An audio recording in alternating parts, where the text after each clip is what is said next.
Hello again, and welcome to this episode of the Real Wealth Solutions podcast. I'm one of your co-hosts, Darren Light, along with my other co-host, Greg Scully. Today, we are joined by Kyle Grimm, a broker and investor out of Quincy, Illinois. Kyle, we really appreciate you taking the time to join us. If you don't mind, give our listeners and YouTube watchers a little intro about yourself. Yeah, sure. I don't know how in depth to go, but you mentioned I'm from Quincy, Illinois. Most people have probably not heard of that. It's kind of in the middle of nowhere. It's a town of about 45,000. Metro is like 70,000. And the next nearest city to me would be St. Louis, Missouri. So I'm 2 hours direct north of St. Louis, Missouri. I'm 27 years old, married for like a year and 8-9 months. Hopefully my wife isn't watching this. But so I got into real estate pretty much right out of high school. I actually bought my first little house in high school, which sounds like, oh, well, he bought a house.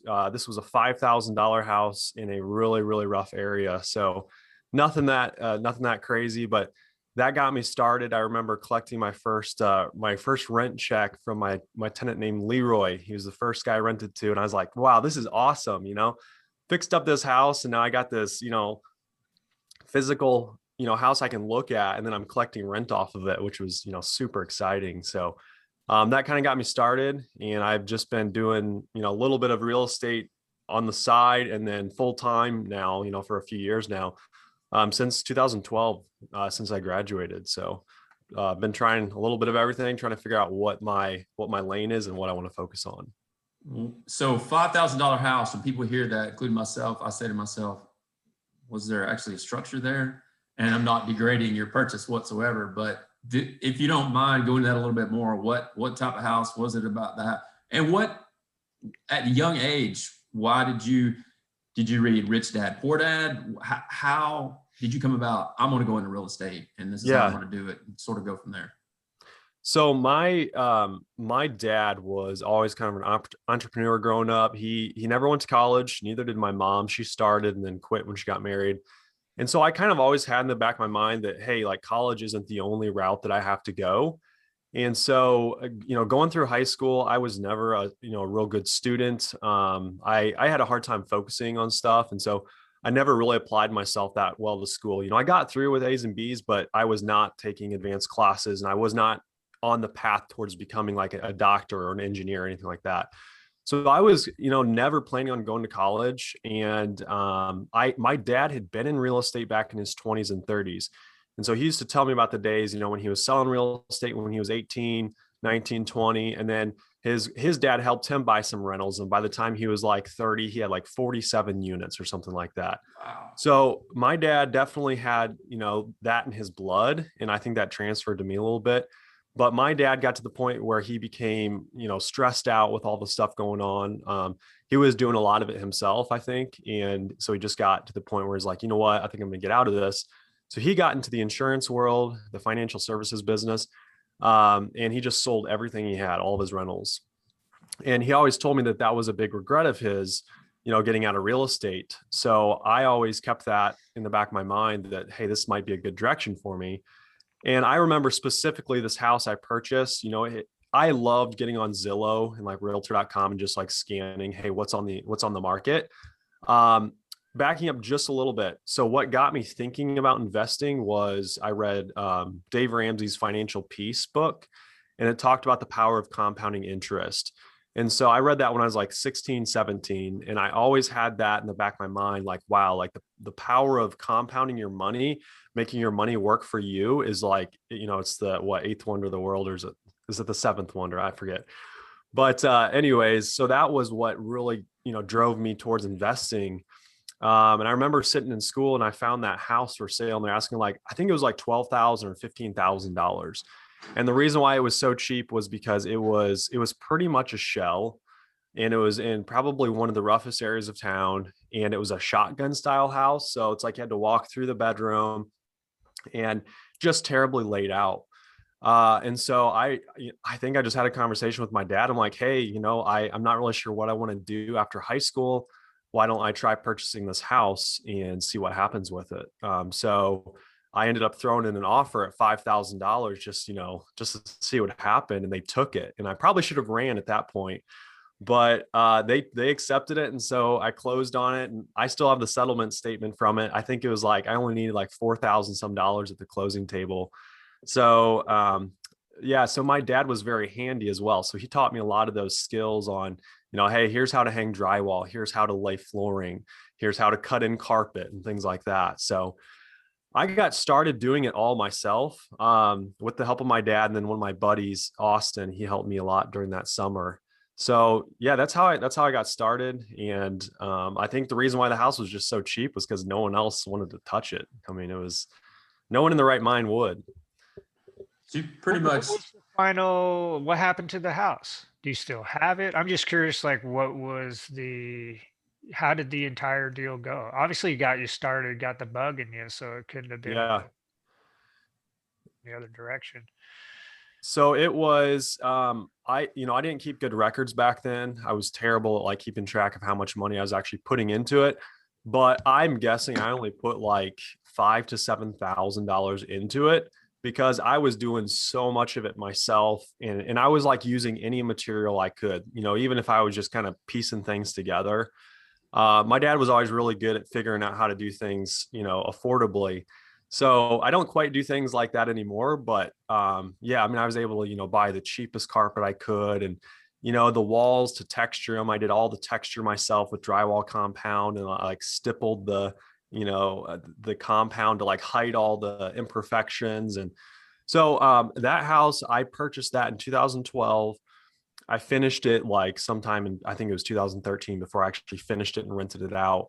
And then I held it until last year. I held, it was 2020. I closed on it in 2020.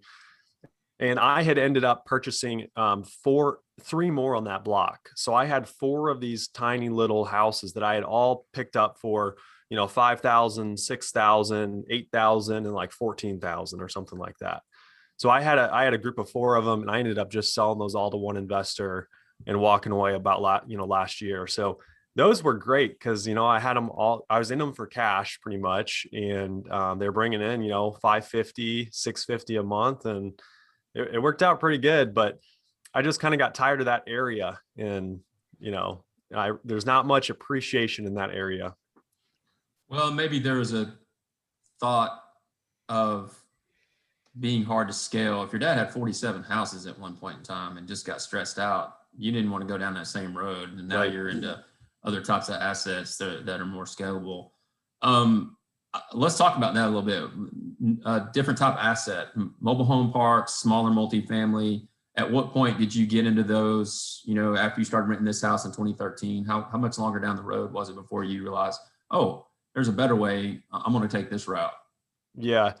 I mean, I think that, I'm a big podcast listener, and I think I just heard over and over these guys like Rod Cleef talking about how in the downturn, he had all these single family homes, and he ended up, losing a lot of them because he just had things so spread out and so leveraged. And, I always heard that, having more units under one roof or in a closer if you do have houses, if they're close together, that's better than if they're spread all over the place. So I always had that. I want to scale, and I'm still, trying to figure out how to actually do this. But I think the next thing that I bought was a duplex, and I actually moved to St. Louis, and I did a low down payment FHA loan, owner occupant. I might be misspeaking on that. I can't actually remember if I did an FHA loan on that, but regardless, I lived in one unit. I rented out the other unit. And then I had two roommates who lived with me, that shared the bedrooms. And so they paid my utilities. The tenant beside me pretty much paid the mortgage. And so that was the next step up for me, was doing that. So I've always had that in the back of my mind. Like, I know I just need to keep scaling. And I think it was 2016 was when I heard, I think it was like Kevin Bupp. I don't know if that name rings a bell. Yeah. Mobile home parks. Yep. So I think I heard a podcast with him, and he was talking about these parks and how easy they were, because the model he did was he didn't want to actually own the homes. He just wanted to own the dirt. And so I was like, wow, that sounds awesome.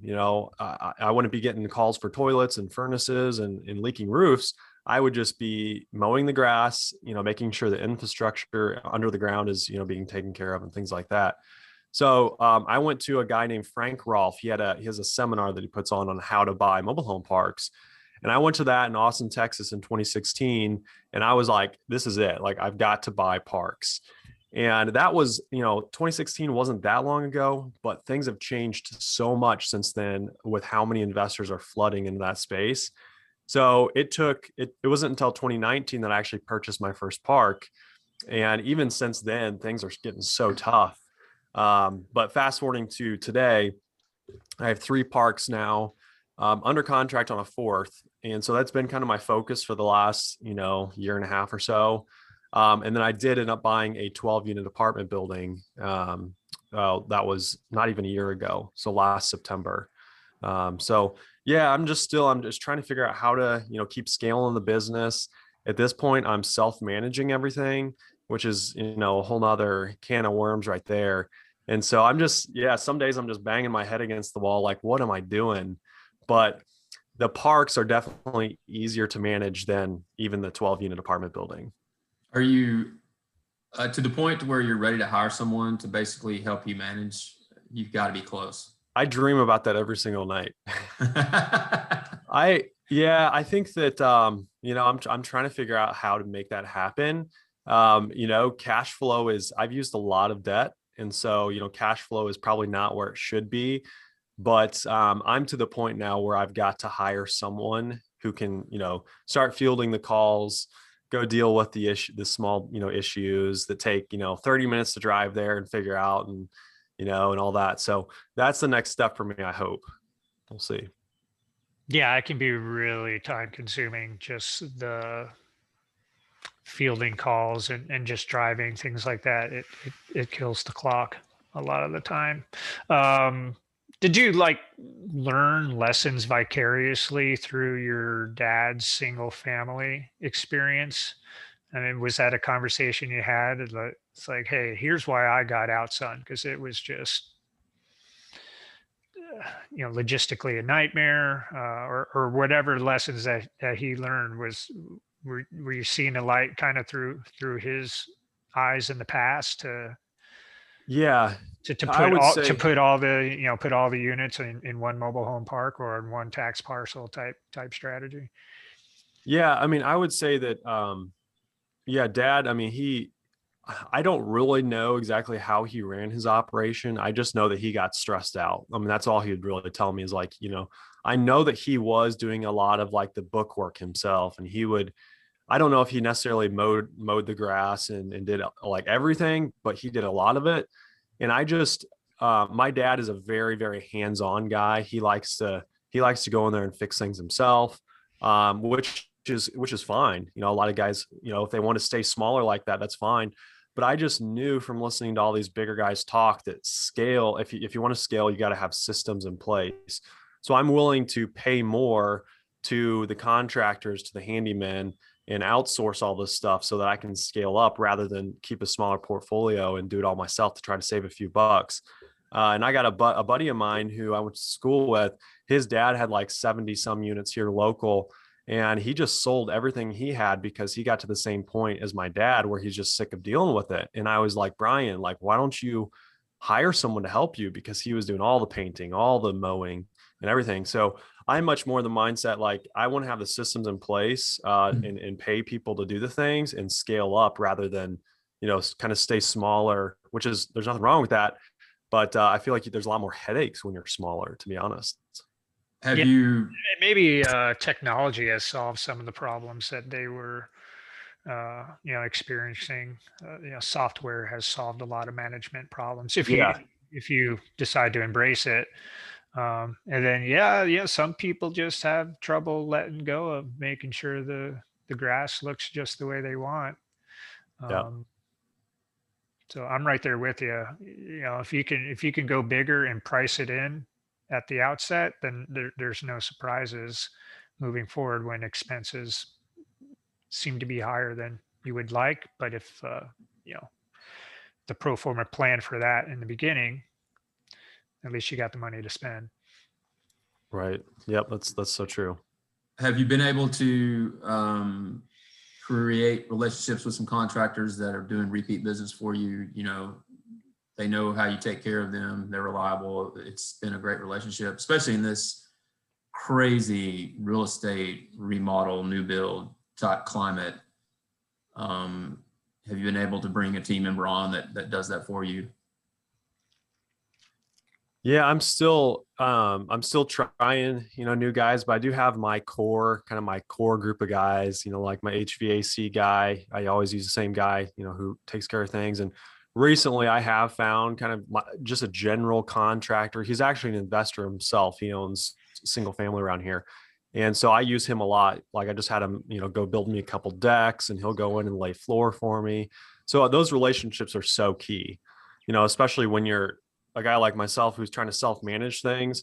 I can't, I can't run this without a guy like Ryan, who's out there laying the floor for me and building the decks and things like that. So yeah, I've been able to find some good guys. Hopefully I'll find more too.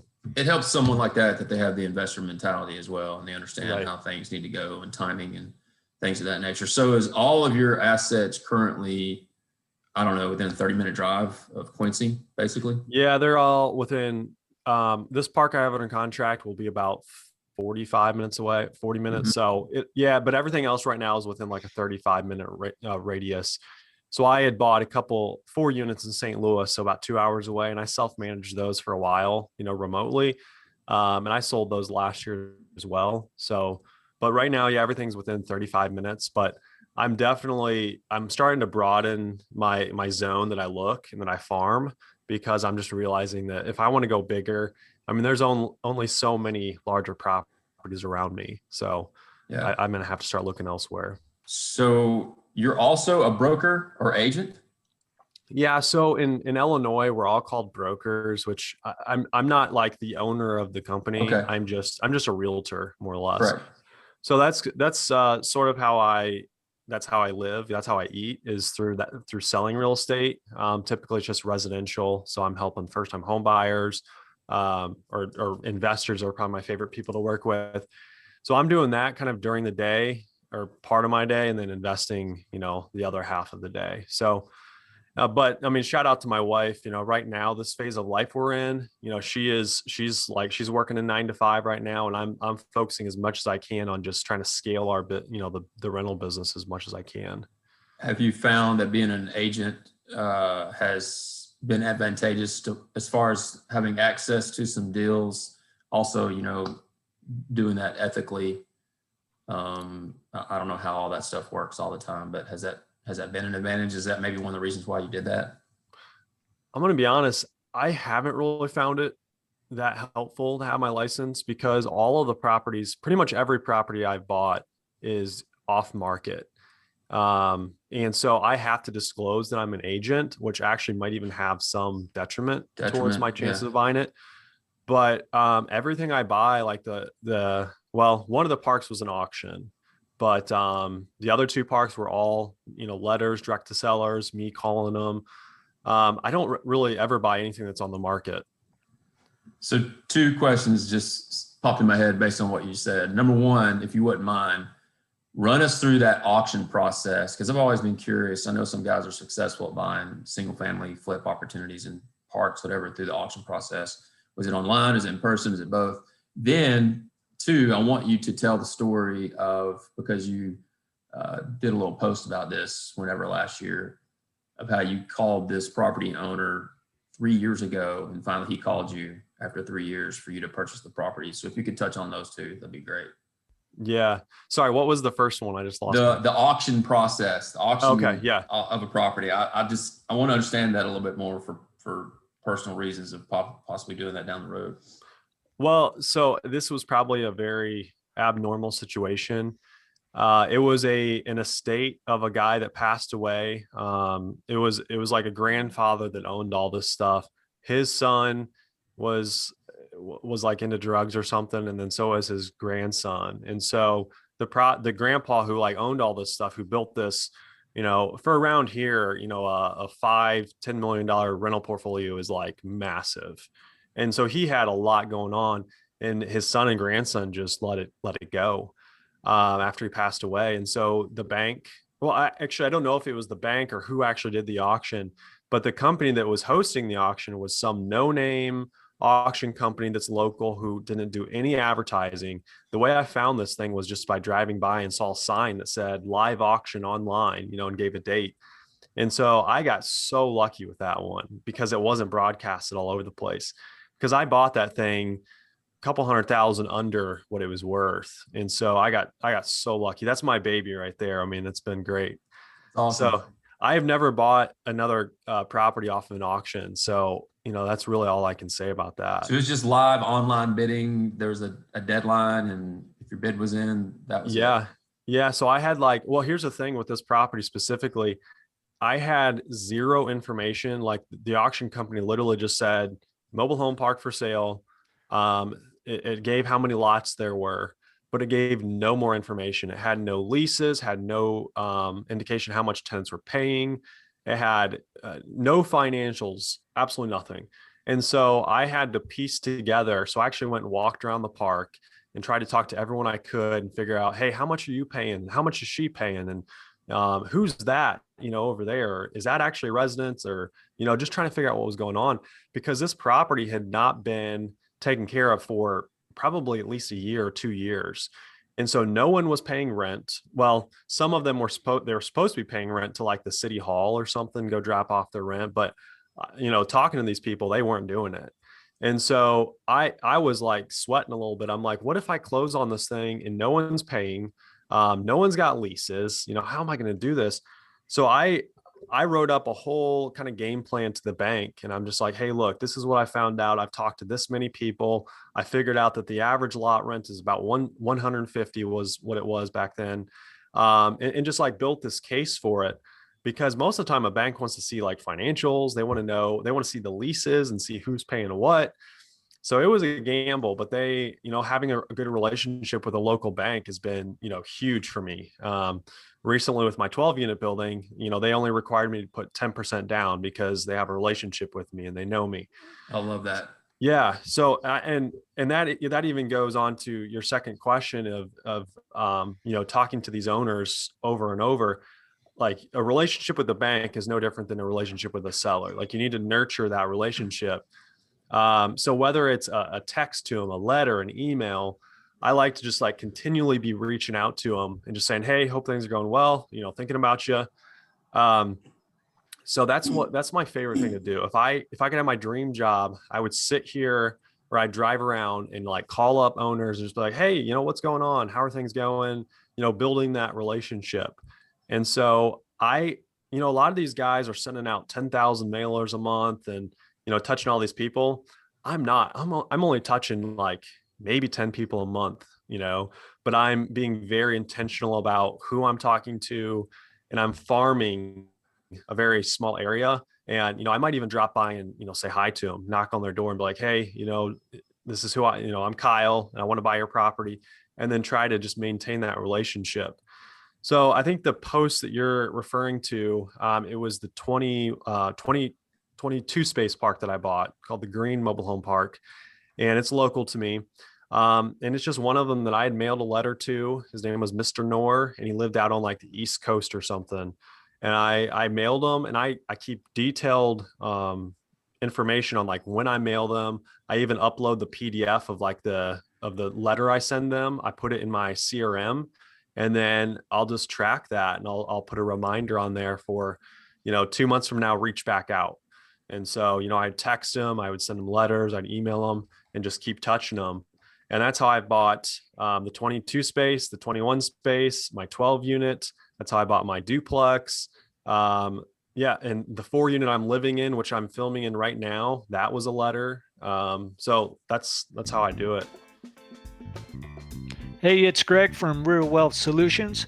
If you'd like to know more about our passive income opportunities, jump onto realwealth.solutions and hit that schedule a call button. We're always happy to talk about our multifamily and flip projects and to answer any questions you may have. Again, that's realwealth.solutions. We look forward to hearing from you. And now, back to the podcast. Could we talk about, there's a few themes that I think are really cool and important here. Is that you can start very young. You can start without formal education. you can be successful in every market. I mean, a lot of people think like, oh, my market's only, I live in Podunk, wherever. How am I going to possibly get any success here? So you blasted that myth out of the water. But I would, one of the challenges for young people just getting started is the financing side. So how did you get past the barriers of lending? Did you do any seller financing? How did, or with more formal lending, how did you, get past the gatekeepers in that sense until it sounds like now you have the relationship and the portfolio to do it under your own name. Did you get some help along the way somehow? Yeah. So when I first started, those first small houses that I mentioned, those were just all on my own. That was in my personal name. I didn't have like any entity or anything created. But they were such small purchases that I had some money saved up just from working through high school. But my dad then bought in, I think it was after I had like 4 of those little houses. My dad bought into my business. He owns 40% of it. So having his financial backing was definitely huge for me. And I don't want the listeners who are like saying, well, my dad's not going to do that for me. I don't want them to be discouraged by that, because if your dad's not going to do it for you, there's others that will. I've even had people from my church, who believe in me. They see what I'm doing and they've said, hey, I've got some money here. I would love to help you out, and, they'll ask for a return. And so I've even borrowed money from from people at my church before, or just, friends and family. They'll come to you. So that's what helped me get started was, my dad, buying in 40%, and then having people like, the guy from my church coming to me and saying, hey, I've got cash. I can help you out. So I guess my advice for someone who's trying to, get that wheel turning is let people know what you're doing, because if they don't know what you're doing, they're not going to present you with that opportunity. And I have people come to me quite often asking, if they can buy into a deal, if they can lend me some money. And I have a limiting mindset right now of I'm scared to death of raising private money. So the only things I've ever done is take like money as a joint venture and things like that. I've never done a syndication, but yeah. So I don't know if that answered your question or not, but Yeah, it did. It did. I mean, it just demonstrated how you got creative with it, or had opportunities open up by people just seeing, being aware of what you're doing. Of course, you got to execute on it and show that you can have a plan put together and I can speak. achieve, achieve a viable business plan. You do that a few times and you can talk to people about it. Yeah. You're going to get more interest. I can speak to a deal I'm doing right now, where I am putting so I've never done a full owner finance deal, but I'm working on one right now. In the bank, again, because they trust me, they know me. It's a small local bank.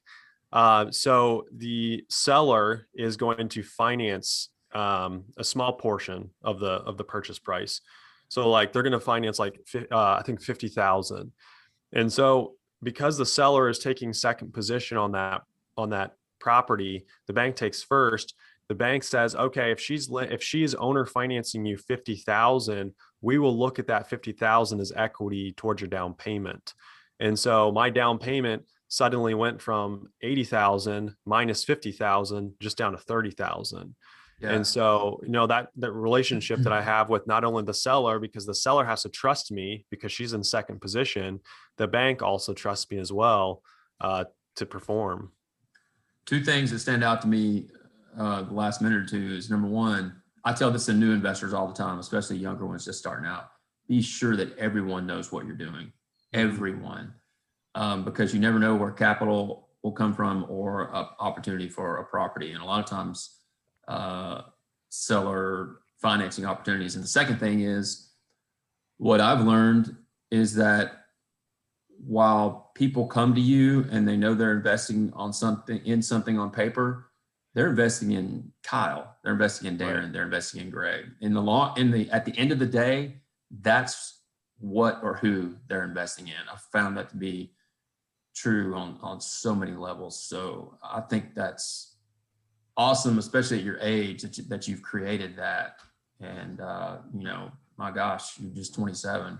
10 years from now, man, Well, and also like the relationship awesome. side of it too, Darren. It reminds me of our episode with Jesse Shelton. He's a Mm. local guy here, also in a small community, and had great success working largely with one lender over and over. Started with one deal, built up some credibility, started to get, I wouldn't say preferential financing or anything like that, but they recognized that he was the real deal, and was able to perform, and ended up, getting, I think he ended up with like lines of credit and stuff like that. But there's, there can be a tendency to bounce around and like chase a quarter point of interest rate savings by using different banks. But spending 4, 5, 7 years with one lender, those relationships can really pay off. And what you may have paid for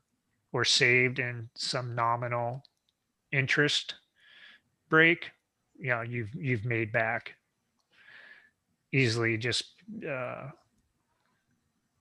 by having that one person you walk in the door. They're like, "Hey, Kyle, Yep. you know, Yeah. what do you got? What do you got?" I just had a buddy of mine buy 7 units with no money down because the bank was actually going to take these properties and from the current owner, and the bank looked at, everyone's like, hey, we know this guy, we've worked with him before, we trust him, we'll give him this deal, no money down. And so that's just, I mean, that's huge. If you can be in that position where you have that relationship with the bank, I mean, that could be life changing for you. Yeah, and you basically solve three issues: the seller, the bank's problem, and the person that's Yeah, the buying bank doesn't property. want to be a property manager. Yeah, right. Exactly. Yeah. What I love about what you are doing and have accomplished just to date so far is that there's a lot of people out there your age, especially, that they've listened to Bigger Pockets. They're starting to hear some of these multifamily podcasts from various people, and they think right away, oh man, I've got to go syndicate because I want to make that big chunk of change. While that's good and it can happen, it's still very transactional, or can be very transactional. And I just think, and it's a ton of work, as we all know, but you're building a solid foundation with these smaller properties, these mobile home parks, and you're in a town of 45,000 people. So anyone that says to you or us, hey, my market's too small, it goes back to creating those relationships and just grinding. It's just a comment. Yeah, I mean, love it. I think it all goes back to what you really want, what you feel like your end goal is. And for me, time freedom is everything for me. And I don't like to be stressed. I mean, I'm in a stressful business. Property management is very stressful, but if you want to be the next Grant Cardone and own 10,000 units and have, 2,000 investors that he's got to, maintain relationships with, that's fine. Nothing wrong with that. I know a lot of guys who are doing that. But for me, I would rather build a smaller portfolio of maybe, when I say smaller, I know like 100 units sounds, huge to some people, but I would rather own less units, own more of the equity, and then build out in-house management. So I'm trying to build out a vertically integrated, management company inside my business. So right now, my mom's my first employee. Shout out to my mom. So awesome. She does all my she does all my bookkeeping, and she does my paying my bills and things like that. And then, I've got my independent contractors, but that next person will be someone who I'll hire in-house to take all the calls, to manage everything. But my end goal is to have freedom of my time. My wife's from Arizona, so we want to spend a month out there. Rather than, I would rather have $1 million less in my bank account than be, filthy rich, but stressed out all the time. So exactly. I'm just trying to build a very well-oiled machine that I can just kind of take off, and I've got someone else running it for me. And, I love that. 100 units that you own 60% of is much better than 100 that you own 6% of. So, right. Yeah, I totally get it. I love it. And I'm a big fan of the grind, although I hate the grind. But what I mean by that is you'll benefit from having done it yourself. You'll know absolutely what it takes to get things done. You'll know when you're being fleeced. You'll know when there's inefficiencies, and it'll just help you train people ultimately, because it's coming from experience. It's not necessarily coming from a book, and you know where all the skeletons are in your properties and things like that. So um, kudos to you for, going through it. Sometimes it is easier. And I guess with scale, a 300 unit property will support the infrastructure to have people on deck and doing all the jobs. When you're smaller, there's just generally often not enough cash flow to do those Right. hires. It's Yep. it's got to fall on somebody. Um, right now, it's falling on you, I guess. Yep. Well, let's talk about that, because you mentioned a little bit your CRM. Can you bring us through a little bit, maybe some of the systems that you've developed or softwares that you've used that have helped you scale? Or it's always interesting to hear what people say. Man, I wish I did this 3 years ago. Now that I'm finally doing it now, what are you using for CRM and deal flow and property management software, if you don't mind sharing that stuff? Yeah, I mean, I'm not doing anything fancy at all. I use Rent Manager as my property management software, and it also does all my accounting. So that's where, I've set up now, most of my tenants pay online. So when they pay online, it automatically goes into the ledger and, keeps track of their late fees and things like that. And then as far as like a CRM, I'm just using a free version of Podio. And so, it doesn't have to be something fancy. I was always the type of guy that wanted like the best technology and, the best CRM out there, but I would pay for it and then I wouldn't use it. And so, the best thing that you can use, or best thing that you're using is the one that you actually use, right? There's a saying or something like that. But so yeah, it's just a free version of Podio. So most of my tenants pay through Rent Manager, and then I track my deal flow through Podio is how I have it set up. Your direct mail campaigns, I don't really necessarily call them campaigns because you really haven't called them that. Do you just go in tax records and find the owners, and that's, you drive by and just drive for dollars, find out who owns them, and you just get their number somehow, basically? Yeah, that's typically how I'll do it. I'll first look at the tax records, figure out, where the tax bill is being sent, and if it's being sent to another house. If it's like an entity that owns it, I'll figure out, where that tax bill is being sent. If it's being sent to someone's house, I'll figure out who owns that house.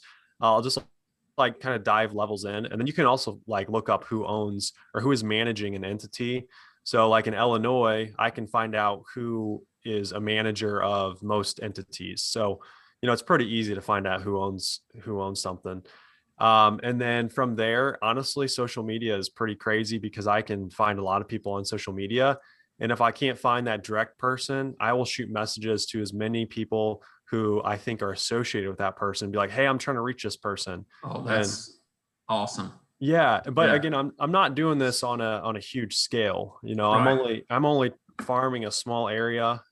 So I work on this, a few hours a week, maybe. And I'm only touching a handful of people. Well, but you're being repetitive about it and staying in touch and trying to build a relationship. All right, so you're not even really paying for any type of skip tracing unless you really have to find a number or something. Yeah, I'm not at this point. I used to, but at this point I'm not paying for anything. I love it because you're just finding other ways to get to the people.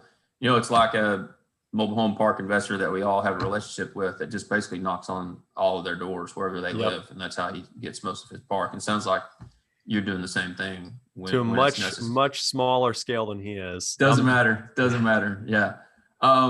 You touched on people just coming to you, let's say at church, friends, whatever, and saying, hey, I've got some money laying around. I'd love to invest with you, get a little return on my money. What about buddies your age, especially in whatever age, saying, Kyle, I've seen what you've been doing the last 8-9 years. I want you to mentor me. I want you to teach me what you're doing because I want to do it on my own. Have you had those discussions with people? Have those occurred?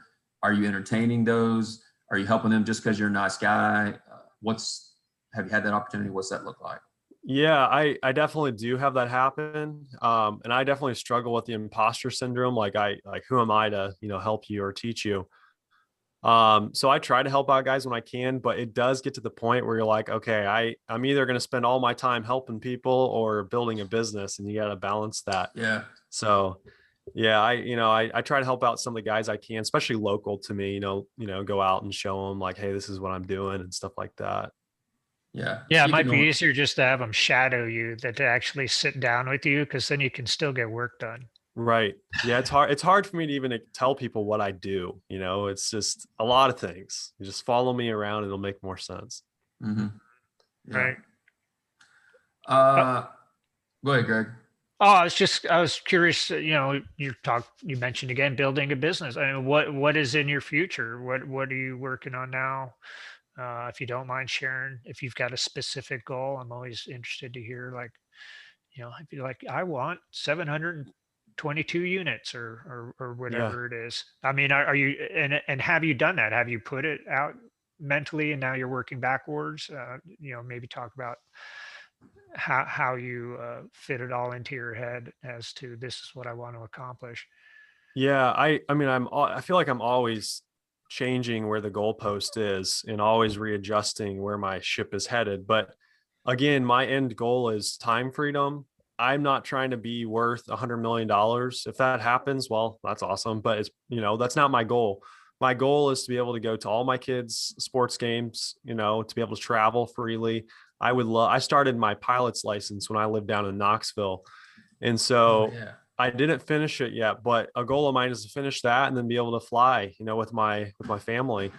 Like I said, my wife's from Arizona, so we want to spend a month down there every winter, maybe 2 months. So my goal is not necessarily a certain unit count. It's maybe more of like a passive income goal, which I don't really have that set at this point. But part of my like 2021 goals, my two big goals were hit 150 units, and then hire someone in house to help me manage, and then that will obviously bring my passive income. It'll help that. So that's kind of I don't have a real vivid vision like I should, but it's just, working towards that time freedom, building a good base of equity and cash flow, and just see what happens from there. I mean, maybe someday I'll get into syndicating and try to go bigger, but at this point, that's not really a part of the plan. Mhm. Yeah, I think depending on who you are and how you operate mentally,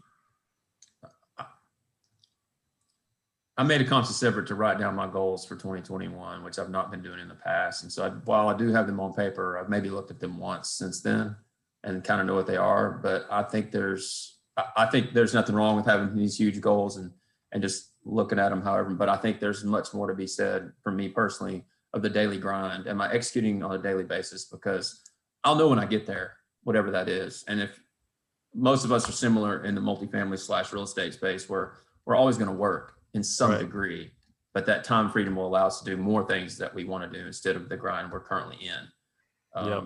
Yeah, you can just choose where that work is being done from. Exactly. Well, I want to work in Arizona for a month. By gosh, I'm going to do it. I'm going to fly myself down there Yeah. to do it at the same time. I love that. I know you're big into fitness. I know you're an avid reader.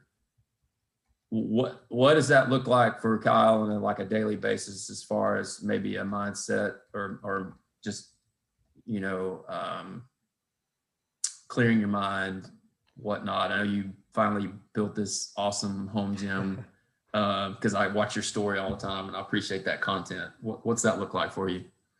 So again, hopefully my wife isn't watching this, because she's going to call me out on the whole working out thing, because I'm not nearly as consistent as she is. She is Yeah. the most dedicated and driven person when it comes to everything, really, especially working out. So our schedule is very routine. It's pretty much the same thing every day. And so during the week, our alarm goes off at 4:30. We do the same Ooh. thing. She goes straight to the kitchen and is unloading the dishwasher. She starts making coffee. I make the bed. So once we get our coffee, we go sit on the couch, and then we both have our morning routines. I read The Miracle Morning years back. I think it was 2015. And so I have practiced that like ritual at pretty much well, I shouldn't say every single morning. There's definitely days that I miss, but I don't have it down here. I have a binder that I go through every morning. And if you're not familiar with The Miracle Morning, it's there's an acronym. It's the SAVERS. It's silence, affirmation, visualize, exercise, read, and scribe, or journal. So I kind of run through that every morning. And then the exercise portion of that is like you mentioned, we built out a little gym in our garage, which was always a dream. And so, about 5:30, we head out there and get in, mine's much shorter, like 30-minute workout, and she's out there for like 45 minutes sometimes. So we do that, and then we come in, eat breakfast. She heads to work, and I come down here or go to a property. And so part of that routine every morning is the exercising, and then I try to read. I just finished a challenge called 75 Hard. Andy Frisilla puts that on, and part of that is reading 10 pages a day. And so I'm trying to continue that on, but I'd be lying if I said I read 10 pages every day. But right now I'm reading Good to Great, which has been, a really good book. But I enjoy listening to audiobooks, just as much as I do actually reading. So I try to, keep one on my phone and, continually be, feeding yourself that information. Yeah, right on. Well, kudos to you on the morning routine thing. That I did the 4:30 thing for a long time, but it was largely just to get up and get out of the house within 10 minutes and eat my breakfast in the car on my way to my job. So I don't know if I'll ever get back there. I'm not going to say I enjoy it. But, and that's, maybe we could talk about that a little bit, is I think people hear like all these things that you should do, Miracle Morning, which is great, but any of these that you can take enough from it and make it work for you so that you're consistently feeling like you got something done and you feel good about yourself and your day and what you executed, that's fine. I think that's the ultimate goal. I know sometimes I used to feel like, oh, wow, this Miracle Morning thing, just using that as an example, I felt like if I didn't execute exactly as it was written, then somehow I wasn't like accomplishing what I should be accomplishing. And finally, I read enough of those books. There's 28 different ways that you can systematize your morning and help you get things done that need to be done. So figuring out whatever those are that work for you, because some people just, there's no way they're going to get up at 4:30 in the morning, so they could have the miracle evening just as well. Yeah, absolutely.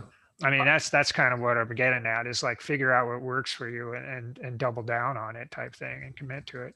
That's what I have learned. I mean, through the past, 5 years of my more working life, is that, the way that I do things is not the way that he needs to do it. And, everyone's so different. That's what I'm realizing, because I would compare myself to guys that are just, absolutely killing it.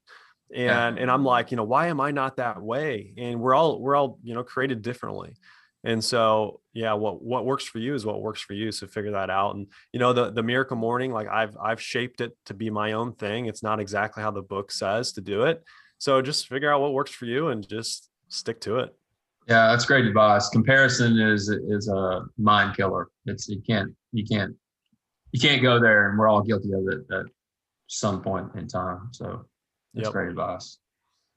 We had dinner this past week. Happened to sit next to a park investor in the Mid-Atlantic area, and he had a similar comment regarding like the past 6 years of mobile home parks. I'm like, wow, you've seen it change. He's like, oh yeah, I've seen it change, because it has attracted a lot of attention.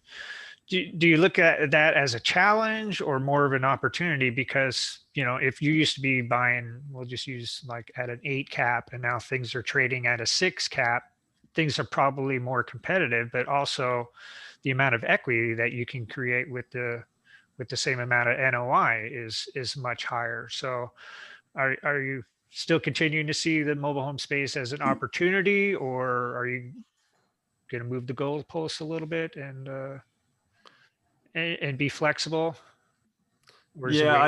I would say that again, because I'm not trying to maybe scale to 10,000 units or anything like that, I'm okay with buying. Like I said, I bought a 12-unit apartment building last year.